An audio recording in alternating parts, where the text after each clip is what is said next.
Badan Restorasi Gambut dan Mangrove Republik Indonesia merupakan sebuah lembaga non-struktural yang bertanggung jawab dan berada langsung di bawah Presiden. BRGM bertugas untuk memfasilitasi percepatan pelaksanaan restorasi gambut dan peningkatan kesejahteraan masyarakat pada areal restorasi gambut, serta melaksanakan percepatan rehabilitasi mangrove di provinsi target hingga tahun 2024.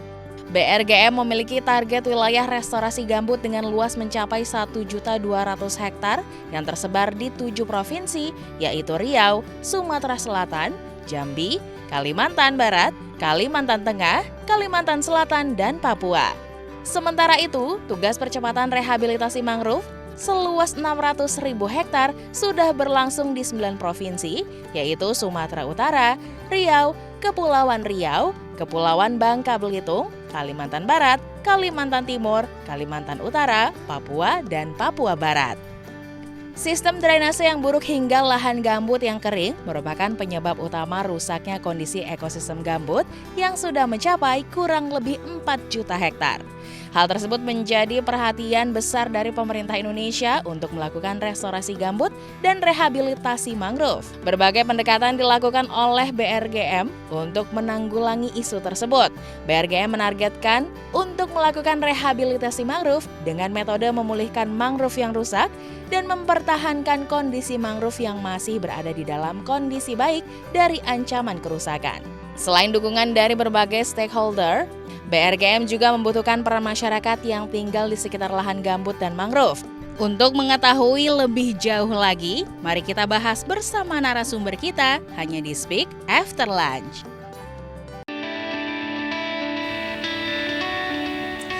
Selamat siang pemirsa, berjumpa lagi bersama dengan saya Kiki Cahya di Speak After Lunch.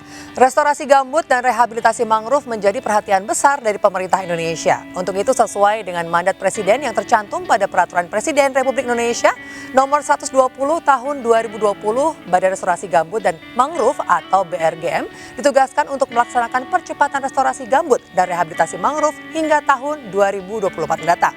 Untuk itu sudah hadir bersama dengan saya di sini yaitu Dr. Insinyur Ayu Dewi Utari MSI selaku Sekretaris Badan Restorasi Gambut dan Mangrove. Selamat siang Ibu Ayu. Selamat siang Mbak Kiki. Apa kabar hari ini Bu? Alhamdulillah. Baik, kita akan langsung berbincang ya Bu ya. Silakan. Yang ingin saya tahu sebetulnya apa sih awal mula dari tercetusnya mandat Presiden pada tahun 2020 yang akhirnya menugaskan BRGM ini Bu? Jadi BRGM itu kepanjangan dari BRG. Dulu namanya Badan Restorasi Gambut, Ya. dibentuk tahun 2016. Itu latar belakangnya adalah kebakaran hutan dan lahan tahun 2015 yang gede banget. Ya. Dan itu menyebabkan ada asapnya sampai Singapura dan lain-lain Malaysia. Nah, itu menjadi dasar terbentuknya BRG karena disinyalir karhutla yang terjadi pada tahun itu ternyata sebagian besar terjadi di daerah gambut. Nah, itulah sehingga gambut harus direstorasi. 2016 sampai 2020 namanya BRG, Badan Restorasi Gambut. Tahun 2020 ketika usia BRG ini 5 tahunan Mbak, kami lembaga non-struktural. Nah, itu ditambahi tugas untuk melaksanakan percepatan rehabilitasi mangrove. Ya. Nah, itu dengan Perpres 120 2020 tadi sudah dijelaskan. Dan kenapa kok perlu rehabilitasi mangrove? Karena data tahun 2019 itu ternyata kerusakan mangrove di Indonesia itu lebih dari 600.000 hektar. Yang gede Iya. itu di 9 provinsi. 9 provinsi yang sekarang menjadi target rehabilitasi mangrove kita. Mulai dari Riau, Sumatera Utara, Kepri, Babel, Kalbar, Kaltim, Kaltara, Papua, Papua Barat. Jadi itu yang mendasari. Baik. Lalu untuk kondisi gambut dan juga mangrove rata-rata sekarang di Indonesia itu seperti apa Ibu? Gambut itu total kita punya lebih kurang 14,5 juta hektar. 14,5 juta. 14,5 juta hektar itu kan potensi yang dapat digunakan. Tapi memang baik gambut, kalau mangrove kita dari data PMN, Peta Mangrove Nasional yang di launching tahun 2021 kemarin kita punya 3,3 juta hektar. Itu yang berbentuk mangrove. Iya. Sedangkan yang potensial untuk kembali ke mangrove karena itu udah alih fungsi jadi pemukiman dan lain itu sekitar 700 hektar. Jadi total kita untuk mangrove punya 4 juta hektar. Nah, 2 lahan ini tuh sebetulnya sangat bisa dimanfaatkan, tapi dengan tapi nih, Iya. dua-duanya itu ekosistem yang sangat penting. Gambut itu tempat hidupnya orang utan karena Iya. Sumatera dan Kalimantan. Mangrove hidupnya bekantan. Mangrove juga buaya. Jadi harus betul-betul harus dilestarikan. Itu yang mendasari karena ada kerusakan Iya. dari 600.000 itu tadi yang mangrove. Kalau yang gambut memang ada sekitar 4 juta yang rusak. Itu yang menyebabkan terbitnya peraturan presiden tersebut. Ya, tadi Ibu sempat sebutkan kalau terdapat kerusakan besar juga untuk mangrove di tahun 2019, lalu untuk gambutnya sendiri di tahun 2015 ya Bu ya. Ya, Penyebabnya kebakaran. itu apa saja Bu kalau boleh dijelaskan kepada kami? Kalau kita bicara kerusakan lahan, terutama kalau gambut itu memang umumnya karena dia di lahan milik Mbak. Oh, Jadi otomatis itu berarti penggunaannya atau pemanfaatannya yang kurang tepat. Misalkan dahulu ketika terjadi kebakaran hutan dan lahan yang besar, itu karena para masyarakat membakar gambut itu. Sementara gambut ini Anda bisa membayangkan seresah di rumah Anda itu di kebun. Ini kan atasnya kering tapi bawahnya basah. betul. Ketika terbakar, dipadamkan, atasnya padam tapi di bawah masih ada asap. Iya. Nah, itu yang Memperparah. memperparah kerusakan. Nah, kenapa? Karena memang masyarakat butuh memanfaatkan lahan gambut tersebut secara gampang. Iya. Nah, itu satu. Yang lainnya pasti ada pembukaan lahan, apakah itu untuk perkebunan atau untuk sawit atau untuk yang lainnya. Demikian juga untuk mangrove. Mangrove itu kayunya, Mbak, itu terkenal sebagai bahan baku arang yang kualitasnya tinggi. Dan itu ekspor. Harga di tingkat masyarakat mungkin cuma sekitar 10 dolar. Tapi begitu diekspor ke Eropa, itu bisa jadi 200 dolar. Jadi ya memang jauh, tapi marginnya itu kan tinggi banget. Betul. Selisihnya. Nah, sehingga masyarakat sangat karena mereka nggak punya alternatif lain, ya udah potong saja Iya. mangrove-nya, tebang itu untuk jadi kayu arang, atau mereka buka lahan itu untuk menjadi tambak, Alih fungsi. alih jadinya. fungsi. Nah, itu yang mendasari kenapa kerusakan mangrove dan gambut itu terjadi di banyak wilayah. Baik Bu. Gitu. Nanti kita masih akan berlanjut berbincang mengenai kerusakan ini, lalu apa saja yang dilakukan oleh BRGM untuk mengemban tugasnya. Jadi pemirsa jangan kemana-mana, tetap di Speak After Lunch.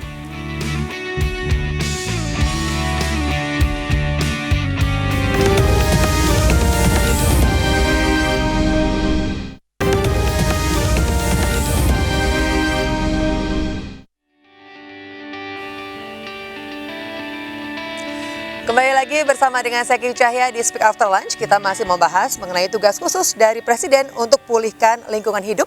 Masih bersama dengan Ibu Ayu di sini. Kita tadi masih membahas tentang restorasi gambut dan juga mangrove ya Bu ya tadi. Ya. Sempat dibahas bahwa kerusakannya luar biasa sudah terjadi tahun 2015 dan juga tahun 2019. Nah, yang ingin saya tanyakan, kalau lahan gambut dan juga mangrove ini akan semakin menipis atau dialihfungsikan, itu efek jangka panjangnya akan seperti apa Bu? Pastinya kehidupan masyarakat terganggu. Kenapa? Saya cari yang contoh yang paling nyata mangrove. Kita barusan kemarin ketemu dengan teman-teman penggiat lingkungan. Jadi di Kepri itu ada Kecamatan Tanjung Pasir kalau nggak salah. Dulunya mangrove di depannya itu bagus, kemudian di belakangnya itu perkebunan kelapa. Ini karena mangrove-nya habis ditebang, itu tadi yang saya cerita untuk arang dan lain-lain. Ini ternyata terjadi intrusi. Nah, akhirnya perkebunan kelapa 1.900 hektar ini hilang. Karena Itu langsung direct terkena. Iya. direct effect. Kalau yang lain-lainnya orang mungkin berpikir apa sih tempat pemijahan ikan, menahan abrasi, tapi itu yang terjadi dan saya betul-betul mengalami itu, melihat itu. Beberapa wilayah kita di Pantura Jawa Tengah itu kalau mereka ada mangrove-nya, itu abrasi itu tertahan. tidak langsung menghilangkan Iya. enggak, tapi tertahan. Kenapa? Karena hantaman ombak ini tertahan. Dan terpecah gitu Terpecah di situ. Nah, kalau gambut sama aja, Mbak. Gambut itu di situ banyak ekosistem penting. Ada jenis ramin, ada jenis-jenis tanaman lain, sagu yang itu lokal, spesifik. Mereka memang hidupnya di situ. Anda bayangin kalau itu hilang, berarti kita kehilangan itu. Iya. Orang hutan kita hilang, Mbak. Pindahlah dia ke daerah teritorial, bisa ganggu pemukiman penduduk. Nah, dianggap mereka nanti konflik satwa dan lain-lain. Jadi dua ekosistem ini, Indonesia itu kaya raya, kita diberikan gambut dan mangrove. Gambut tidak ada di setiap tempat di dunia, Iya. mangrove juga gitu. Kalau ini hilang, Iya. kita kehilangan Kerusakan lingkungan dan juga banyak sumber daya yang hilang juga Bu Ya. di situ ya. Lalu tugas dan juga fungsi yang diemban oleh BRGM itu apa saja Bu? Nah, ada dua tuh tadi, restorasi gambut dan rehabilitasi mangrove. Kalau tusinya memang ada di Perpres 120 itu, visi misi juga jelas ada. Tapi secara gampang saya pengen cerita gini, kalau untuk restorasi gambut itu bagaimana gambut yang di luar konsesi atau yang di lahan milik, ini masyarakat bisa memanfaatkan, mengelola, tapi dengan bijak supaya nggak bikin kebakaran lagi, supaya mereka bisa dapat hasil. Kalau mangrove juga gitu juga. Ini gimana sih caranya supaya masyarakat itu sadar, paham bahwa mangrove itu penting, harus kita jaga. Bahwa kita bisa dapat kepiting, itu tempat ikan bertelur, udang dan lain-lain. Itu tusi kami di situ, plus mengembalikan, merestorasi baik gambut maupun mangrove itu. Baik, lalu mungkin langkah-langkah apa saja yang sudah dilakukan, mungkin sudah melibatkan juga masyarakat selama ini, itu bisa jelaskan Bu? Masyarakat itu kunci, Mbak. Semua program kita, terutama BRGM, program pemerintah juga, itu nggak akan jalan kalau nggak ada masyarakat. Karena apa? Kita bekerja di lahan milik masyarakat. Kalau di gambut kita ada yang namanya 3R. 3R itu program kita. Yang pertama rewetting, itu kita membangun infrastruktur pembasahan gambut, bikin sumur bor, terus bikin sekat kanal. Sumur bornya jangan dibayangin sumur bor untuk pengairan di sawah, tapi ini sumur bor ini dibangun ketika terjadi kebakaran, ngambil air dari situ langsung. Jadi beda nih. Iya.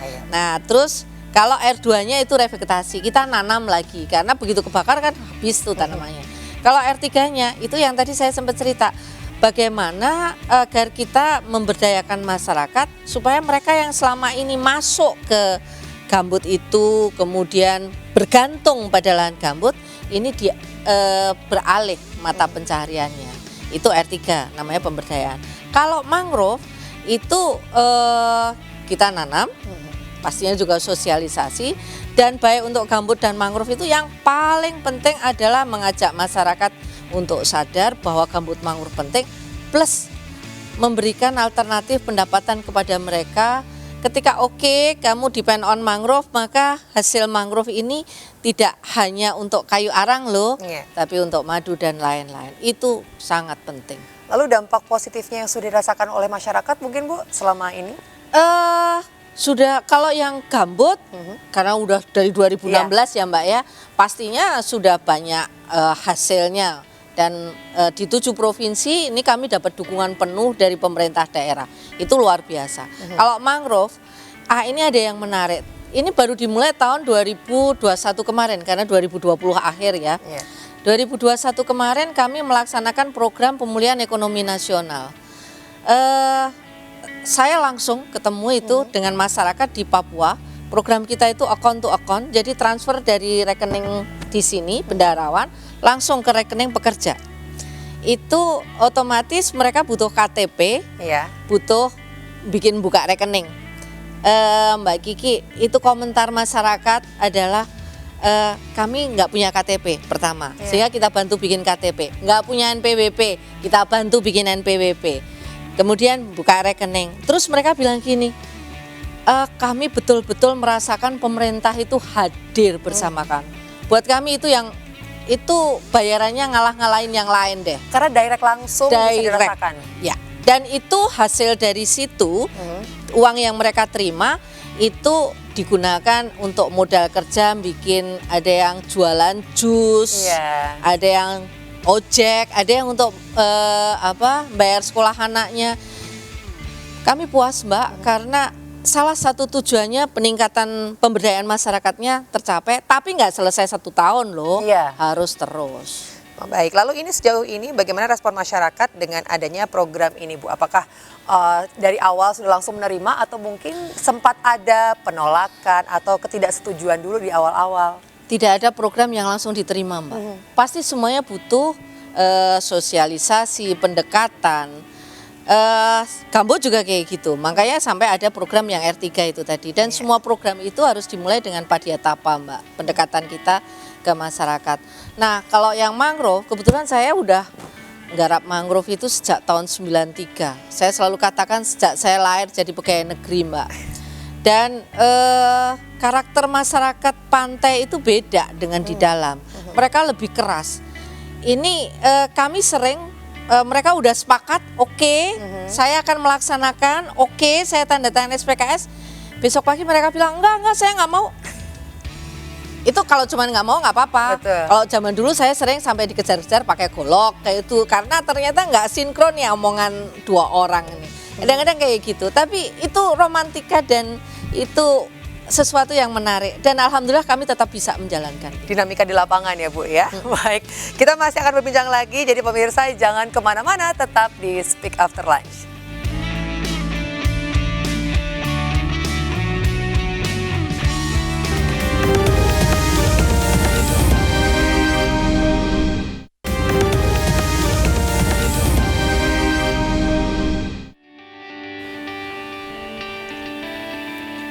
Kembali lagi di Speak After Lunch dan saya masih bersama dengan Ibu Ayu selaku Sekretaris Badan Restorasi Gambut dan juga Mangrove.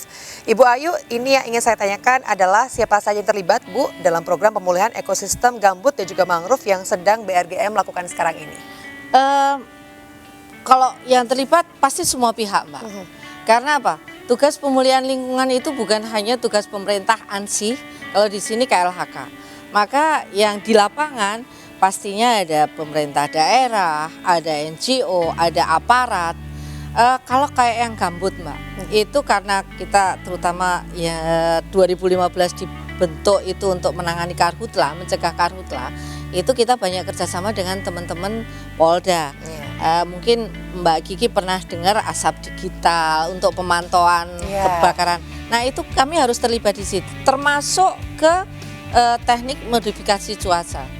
TMC ketika panas terik, ini alhamdulillah tahun ini kita nggak ada karhutlah yang gede karena hujan terus. Nah itu kita juga terlibat di situ. Nah terus kalau yang mangrove, sama aja sama banyaknya.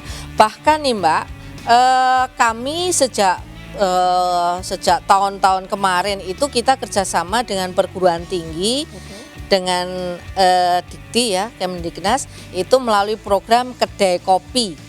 Itu kedai kopi itu kedai reka, kolaborasi, partisipasi, dan inovasi. Ini kegiatannya Kemendikbud sebetulnya. Nah, tapi kita di situ langsung kerja dengan perguruan tinggi sehingga mereka dapat langsung mengaplikasikan ilmunya langsung ke masyarakat. 1, 2, mahasiswanya jadi belajar juga langsung untuk jadi entrepreneur, langsung berhadapan dengan dunia kerja. Betul. Dan ini kami nggak cuma dengan satu perguruan tinggi, tapi hampir di setiap tempat di mana kami bekerja, kami kerja dengan mereka. NGO juga pasti itu harus. Pemerintah daerah, Kemendes, ada dana desa, kami juga mendorong, ayo dong itu digunakan juga untuk pemulihan lingkungan. Jadi tugas pemulihan lingkungan atau stakeholder kami, everybody yang ada di lapangan dan di pusat pastinya. Semuanya terlibat gitu ya Bu ya. Yang belum terlibat mungkin bisa langsung bergabung setelah ini ya. Jadi harus. Semakin banyak nih orang yang bergabung juga ya Bu ya, dan efeknya akan semakin besar nantinya. Harus kayak gitu. Baik, lalu program apa saja Bu yang sudah dilakukan sejauh ini? Nah, selain itu tadi kalau restorasi gambut dan rehabilitasi mangrove, nah kami ini mengembangkan yang namanya Desa Mandiri Peduli Gambut dan Desa Mandiri Peduli Mangrove. Iya. Nah, kalau Desa Mandiri Gambut itu sudah terbentuk sekali lagi karena udah lama, ada sekitar 200-an unit desa. Kalau Desa Mandiri Peduli Mangrove memang karena dimulai baru kemarin, ini kami baru ongoing proses. Tapi yang namanya desa mandiri itu adalah desa di mana masyarakatnya sadar dan menjaga gambutnya atau mangrove-nya. Kemudian mereka juga punya alternatif mata pencaharian yang memanfaatkan sumber daya yang ada di situ. Ada madu, saya sempat cerita kalau yang mangrove ini yang sekarang lagi in, Mbak, Ya. itu kulitnya itu jadi bahan pewarna alami, jadi bahan batik, Mbak. Belum tahu kan? Belum tahu saya. Nah, serat nanas dari gambut itu juga bahan kain. Iya. Dan salah satu desainer di Riau itu kemarin sempat dapat penghargaan, kalau nggak salah Asia tingkatnya. Jadi pemanfaatannya luar biasa, dampaknya luar biasa, dan itu yang kita kembangkan. Karena apa, Mbak? Kalau kita hanya bekerja merestorasi, merehabilitasi, orang akan mengatakan itu investasi yang nggak ada gunanya, karena keluar duit terus. Betul. Jadi kita harus menyampaikan ke mereka, ini safe haven loh, kamu bisa dapat manfaat, tapi nextnya someday 10 tahun, 20 tahun ke depan Anda akan dapat manfaat yang lebih lagi. Baik. Jadi gitu. Lalu untuk lahan yang paling besar sebetulnya mangrove dan juga gambut ini ada di mana, Bu? Riau dan Sumatera dan Kalimantan. Sumatera dan Kalimantan. Sumatera dan Kalimantan. Gambut itu Riau ada gambut dan mangrove, Riau itu ada. Kalimantan itu Kalimantan Barat itu gambut dan mangrove juga ada, nyambung jadinya. Iya. Di atas gambut, di bawah mangrove. Nah, ini kalau kita nangani cuman mangrove, gambutnya nggak ditangani, ya alhamdulillah insya Allah nggak akan jadi. Jadi harus dua-duanya nih. Termasuk Iya. yang di Kalimantan pun juga kayak gitu. Tapi semua wilayah memang harus ditangani secara bareng, dan nggak mungkin BRGM, kami hanya membantu tugasnya KLHK, KKP untuk melaksanakan restorasi gambut dan mangrove kerja tanpa dibantu kementerian lain. Baik. Lalu pemanfaatannya di lahan-lahan yang terbesar itu tuh, Bu, itu sejauh ini sudah seperti apa? Apakah sudah sudah signifikan atau masih perlu banyak perbaikan lagi? Jelas perlu banyak perbaikan, Mbak. Kalau sudah bagus BRGM nggak perlu ada, gitu, Mbak. Gampangannya. Harus terus didampingi gitu ya, Bu, Harus ya? terus didampingi. Iya. Karena terutama itu tadi saya sampaikan dari awal, lahan-lahan ini dimiliki masyarakat. Kalau milik masyarakat otomatis ya terserah mereka dong. Padahal kalau mereka tidak bijak, mereka memanfaatkannya secara mohon maaf kurang pas untuk kelestarian dengan membakar itu tadi, dampaknya kan panjang. Nah, jadi ya harus terus-menerus didampingi Baik. dengan mereka. Gitu. Lalu target Ibu ke depannya ini akan seperti apa? Apakah mungkin tahun depan sudah restorasinya sudah 100% mungkin, atau akan seperti apa, Bu, kira-kira? Kalau saya katakan kalau cuman restorasi, rehabilitasi, nanem atau ini itu gampang. Tapi yang susah itu kan menjaga. Dan kayak kasus kami kemarin restorasi gambut. Itu target di 2016 itu 2 juta hektar. Ternyata kami baru tercapai sekitar 800.000 hektar. Itu pun quick respon ya. Iya. Jadi tahun ini pun kami mengulang kembali agar menyisir mana-mana nih yang nggak pas nih. Nah, itu satu. Kalau yang mangrove itu juga targetnya 600.000 hektar. Kalau kita bicara 2021, 22, 23, 24 itu kan cuma 4 tahun. Dipukul rata cuma 150.000 hektar. Tapi kan semuanya juga tergantung pada, sorry Mbak, mohon maaf, anggaran ya Mbak ya. Nah, Betul. dan kami memang ada keterbatasan itu. Nah, tapi kami juga tidak menyerah atas keterbatasan anggaran.